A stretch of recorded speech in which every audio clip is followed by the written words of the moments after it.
আমি এখন ব্যাডমিন্টন খেলতে এসেছি। তোমরা কারা কারা ব্যাডমিন্টন খেলতে পারো অবশ্যই কমেন্ট করে জানিও। বাই। আর একটু লোকেশনে সবাইকেই দেখিয়ে দিই।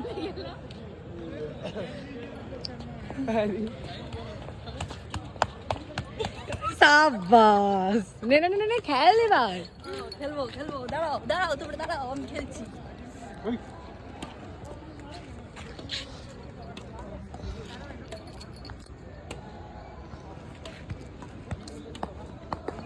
দেখ, দেখেছিস ও কি সুন্দর খেলে ওর সাথে, আর তুই ইচ্ছা করে ওরকম ফালতুগিরি করিস, এরকম এদিক ওদিক এদিক ওদিক কক দিয়ে। তুই সালা ফালতু, এক নম্বরের ফালতু। না, আমার গা গরমের নিকুচি মেরেছে, গা গরম করালে আমি অন্য কিছু করে নেবো। ঠিক আছে, আমি সেটার কথা একবারও বলিনি। আমি লঙ্কায় ঝাল খেয়ে নেবো, ঝাল খেয়ে নিলেও গা গরম হয়ে যায়।